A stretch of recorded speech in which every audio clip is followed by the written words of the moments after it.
திருச்சிற்றம்பலம். திருஞான சம்பந்த பெருமான் தேவாரம் கள்ளார்ந்த பூங்கொன்றை பதிகம் பாடல் 11. இதன் பொருளை இப்பொழுது சிந்தித்து பொருள் உணர்ந்து கொள்ளலாம். செடியாய உடல் தீர்ப்பான் தீவினைக்கு ஓர் மருந்தாவான், பொடி ஆடிக்கு அடிமை செய்த புள்ளிருக்கு வேளூரை, கடியார்ந்த பொழில் காழி கவுனியன் சம்பந்தன் சொல் மடியாது சொல்ல வல்லார்க்கு இல்லையாம் மறுபிறப்பே. எப்பேற்பட்ட காப்பு செய்யுளை கொடுத்திருக்கிறார் பெருமான், திருஞான சம்பந்த பெருமான் அப்படின்னு பார்க்கணும். செடின்னு சொன்னால் குணம் இல்லாத தன்மைன்னு அர்த்தம், நல்ல குணம் இல்லை அப்படின்னு அர்த்தம். செடியாய உடல் தீர்ப்பான் அப்படின்னா இந்த உடல் இருக்கிறது இல்லையா, இது புண்ணியம் பாவம் இரண்டும் சேர்ந்து வரக்கூடிய வினையின் பயனாக ஏற்பட்டிருக்கிறது இந்த உடல் என்று சாஸ்திரங்கள் எல்லாம் சொல்கிறது. இந்த உடல் என்னதான் புனிதமான உடலாக இருந்தாலும், எவ்வளவு உயர்ந்த ஒரு உடலாக இருந்தாலும், இது பாபம் கலந்ததனால் பெற்ற உடல்தான். அப்படிங்கிறதுனால இது பாபம் சேர்ந்ததாக இருக்கிறது. மேற்கொண்டு இந்த உடலோடு நாம் இருக்கும் வரைக்கும் ஏதாவது ஒரு பாபச் செயல் ஆனது சேர்ந்து கொண்டுதான் இருக்கிறது என்ற காரணத்தினால செடியாய உடல். இந்த உடலை தீர்ப்பான் அப்படின்னு சொன்னால் என்ன அர்த்தம்? இந்த உடலை கழிப்பதற்கு, இந்த உடலை விட்டு போவதற்கு, இந்த உயிருக்கு இந்த உடலை விட்டு போகும் பொழுது மீண்டும் ஒரு உடல் கிடைக்க வேண்டாம் என்றால் சிவபெருமானின் பாதங்களை நாம் தஞ்சம் அடைய வேண்டும் என்று முன்னாலேயே பார்த்தோம். ஏனென்றால் அவன்தான் அந்த மீண்டும் ஒரு உடல் கிடைக்கக்கூடிய அந்த பிறப்பு என்ற ஒரு நோயை வராமல் தடுக்கக்கூடியவன். தீவினைக்கு ஓர் மருந்தாவான் அப்படின்னே சொல்லியிருக்க. இந்த தீவினைங்கிறது முன்னாடியே சொன்னேன் நான். புண்ணிய பாவங்கள் இரண்டும் கலந்ததினால்தான் நமக்கு அதை அனுபவிப்பதற்காக மீண்டும் மீண்டும் உடலானது கொடுக்கப்பட்டு கொண்டே இருக்கிறது. புண்ணியமும் கிடையாது, பாவமும் கிடையாது, எனக்கு விருப்பமும் இல்லை, வெறுப்பும் இல்லை. இந்த உலகத்தில் நான் எந்த விதமான விஷயங்களிலும் விருப்போ வெறுப்போ கொள்ளாமல் நான் எனது எனும் செருக்கை அறுத்து மெய் அறிவோடு கூட நான் இருந்து கொண்டிருப்பேன் அப்படின்ற ஒரு அறிவு இருக்கிறது அப்படின்னு சொன்னால், ஒரு ஞானமானது இருக்கிறது என்று சொன்னால் அவருக்கு மறுபடியும் பிறவி இல்லை.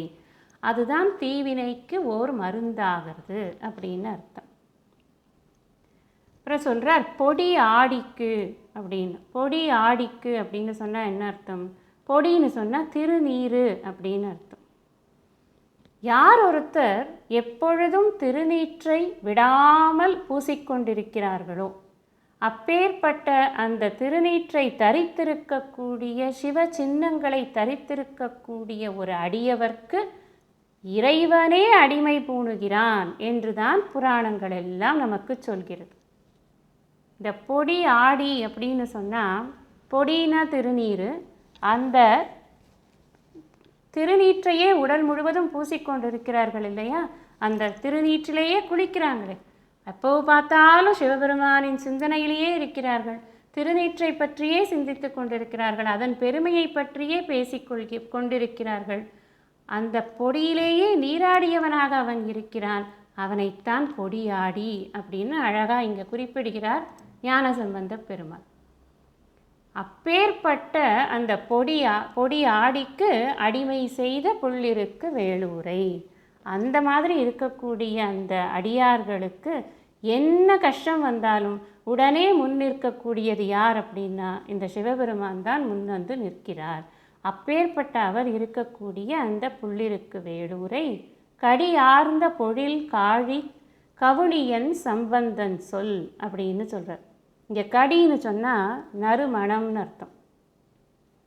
இந்த பொடி ஆடிக்கு அடிமை அப்படிங்கிறது ரெண்டு அர்த்தம் எடுத்துக்கலாம். ஒன்று அடியவர்க்கு அடியவர் அப்படின்னு இறைவனே தன்னை அடியவனாக வைத்துக்கொள்வது அப்படின்னு. இன்னொன்று ஞான சம்பந்த பெருமான் அப்பேற்பட்ட பொடி ஆடிகளுக்கெல்லாம் தான் அடிமையாக இருக்கிறேன் என்று சொல்லக்கூடியதாகவும் இதை எடுத்துக்கொள்ளலாம். ரெண்டு விதமாகவும் அர்த்தம் பண்ணி கொள்ளலாம்.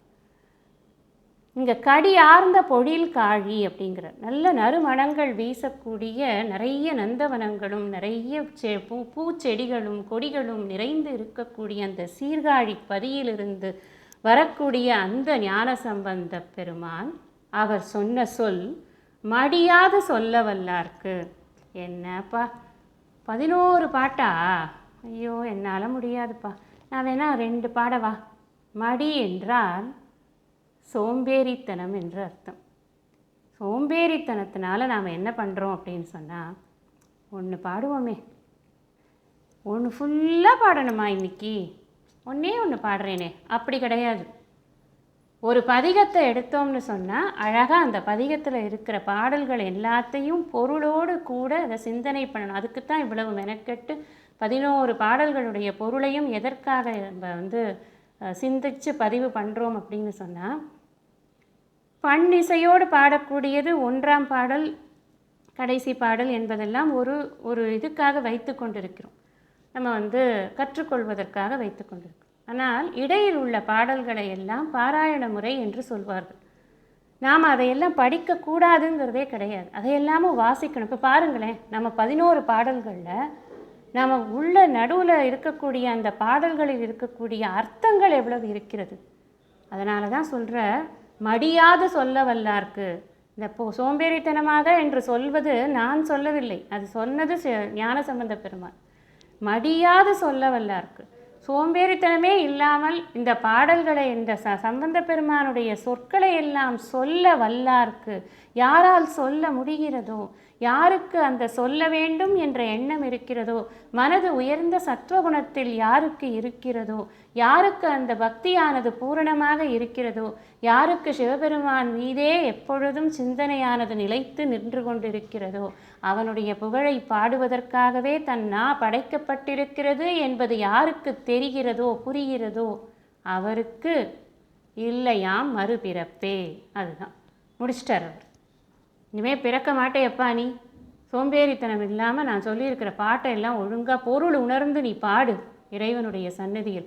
ஒவ்வொன்றையும் பொருள் உணர்வதற்காக நாம் எடுக்கும் பிரயத்தனங்களின் மூலம் நம்முடைய மனம் அதிசுத்தமாகிறது. எத்தனை விஷயங்களை தெரிஞ்சுக்கிறோம். அதனால் நல்ல குருநாதர் கிடைப்பார். அந்த குருநாதரின் மூலமாக இந்த உலகம், இந்த இறைவன், நான், இது எல்லாம் என்ன அப்படின்னு அறியக்கூடிய அந்த மெய்யறிவானது எனக்கு கிடைக்கும்.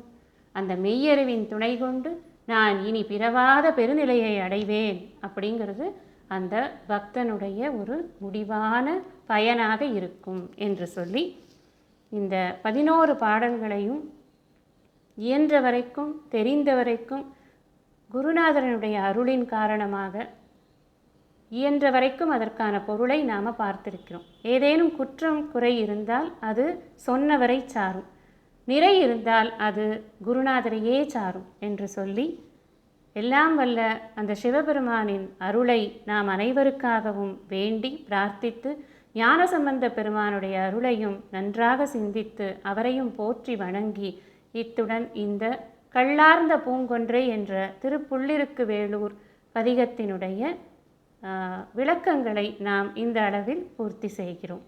ஹர நம பார்வதி பதையே, ஹர ஹர மகாதேவா. திருச்சிற்றம்பலம். தென்னாடுடைய சிவனே போற்றி, எந்நாட்டவர்க்கும் இறைவா போற்றி.